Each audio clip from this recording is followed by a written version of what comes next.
अन्तवन्त इमे देहा नित्यस्य उक्ता शरीरिणः अनाशिनः अप्रमेयस्य तस्माद् युद्धस्य भारत। गीता का दूसरा अध्याय 18वां श्लोक। पिछले श्लोक में कृष्ण ने कहा था कि आत्मा नष्ट नहीं होती।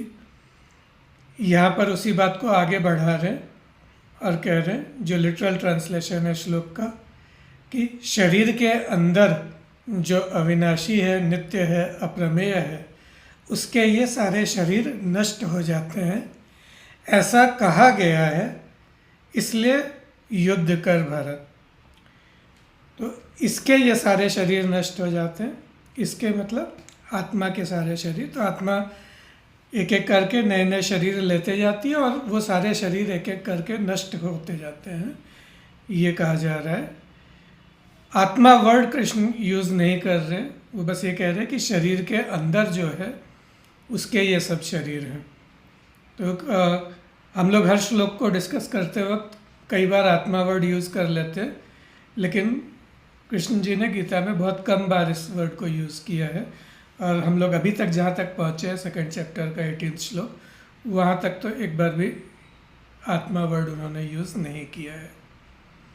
3 एडजेक्टिव यूज़ कर रहे हैं आत्मा के लिए कि नित्य है, अनाशी है, अप्रमेय है। नित्य मतलब हरदम रहती है, अनाशी मतलब इसका नाश नहीं हो सकता, अप्रमेय मतलब इसे प्रूव या डिस्प्रूव नहीं कर सकते। तो किसी चीज़ को हमें प्रूव करना हो, डिस्प्रूव करना हो, तो 3 चीज़ों की ज़रूरत है।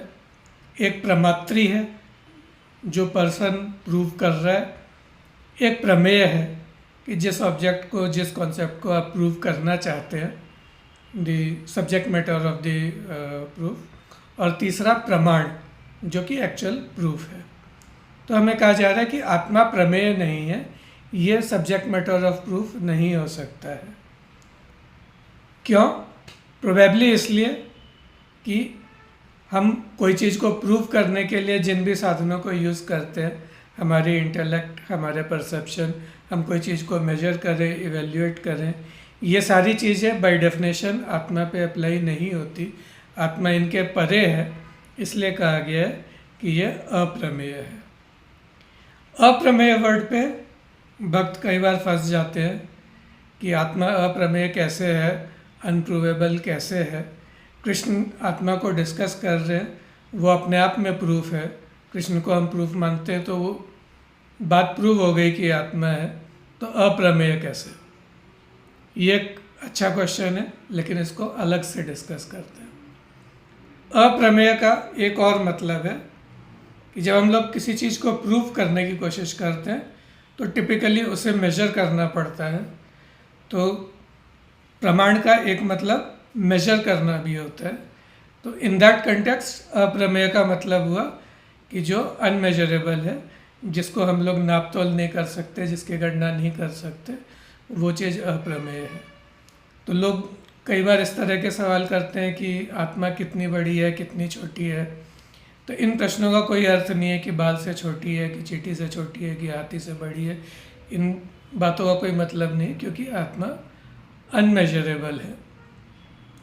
उसके बाद कृष्ण कहते हैं कि आत्मा नष्ट नहीं हो सकती, केवल शरीर नष्ट होते हैं, इसलिए तो युद्ध कर भारत। तो भारत कह रहे हैं अर्जुन को, क्योंकि वो भरतवंशी है। और युद्ध करने के लिए जो कह रहे हैं, तो कोई उसको ऑर्डर नहीं दे रहे, इंस्ट्रक्शन नहीं दे रहे, एक दोस्त की तरह कह रहे हैं, उसको कन्विंस करने की कोशिश कर रहे हैं कि तुमको युद्ध करना चाहिए। एक वर्ड और यूज़ हुआ है यहाँ पे, विच इज़ उक्ता, कि ऐसा कहा गया है, ऐसा कहते हैं। तो हम गीता पढ़ रहे हैं कि कृष्ण ने क्या कहा है, लेकिन कृष्ण खुद कह रहे हैं कि ऐसा कहा गया है। आत्मा नष्ट नहीं होती, उसके सारे शरीर नष्ट हो जाते हैं, ऐसा कहा गया है। मतलब कृष्ण के पहले और लोगों ने भी ये बातें कही है। गीता के पहले के जो ग्रंथ हैं, उनमें ये बातें आई है। तो कहाँ आई है? जो श्रुति है, जो हमारा वैदिक लिटरेचर है, उपनिषदों में ये बातें बिखरी हुई है, जिनको वेद व्यास ने एक जगह पर गीता में समेट लिया है। जैसे कि अगले जो 2 श्लोक हैं वो कठोपनिषद से आते हैं।